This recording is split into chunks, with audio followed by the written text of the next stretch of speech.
বিয়ে হইল, বিবি আয়েশা প্রথমে শর্ত দিল রাত ৮টার পর ঘরের বাইরে যাওয়া যাবে না। বন্ধু ফোন দেয়, দোস্ত আসো তোমার জন্য অপেক্ষা করতেছি। দোস্ত একটু বিরাট ঝামেলায় আছি রে। এখন হ্যাঁ কই বুঝছি তুই বিয়ে করে আমগরে ভুলেন না রে দোস্ত না। শেষে কি হলো? দ্বিতীয় দিন আড্ডা দিছে ঠিক, ঘড়ির দিকে বারবার চায়, ৮টা নিবাইছে দিতেছে। কথা কথা যে ৮টা বাজার ৫ মিনিট বাকি আছে, মোটরসাইকেল দিয়ে যেতে আর ৫ মিনিট লাগবে। দোস্ত আমার একটু জরুরি কাজ আছে, চলে যেতে হবে। এখন জরুরি কাজটা বিয়ের আগে ছিল না, বিয়ের পরে। জোরে জোরে আবু বকর রাদিয়াল্লাহু তাআলা তখন বৈবাহিক জীবনের মানুষ। নবীজি বললেন প্রস্তুত থাকবেন, আপনাকে নিয়ে মদিনায় যাব। তিনি রাতের বেলায় কোনোদিন বিছানার সাথে ঘুমাইয়া দেখেন নাই, পিঠ লাগান নাই।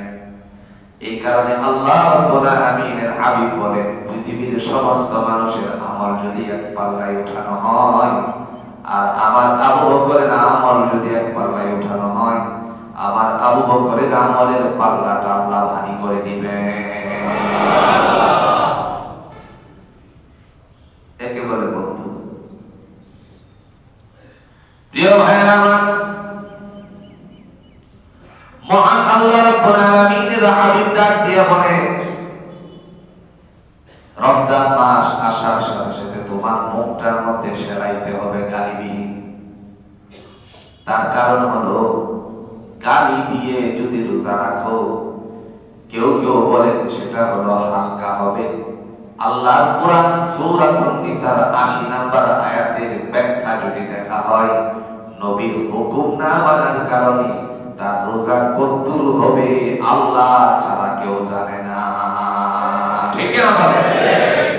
রাসূলের হুকুম এটা শুধু এক হুকুম না, ইসলামের সমস্ত হুকুমকেই এই আয়াতের ধারাবাহিকতা বোঝানো হয়েছে। তাইলে বোঝা গেল রমজান মাস আসলে আমরা এই যে আসসাবরু সাওয়াবুল জান্নাহ, সবর ধৈর্যের বিনিময় আল্লাহর পক্ষ থেকে হলো জান্নাত। আর একটু আস্তে করে সুবহানাল্লাহ।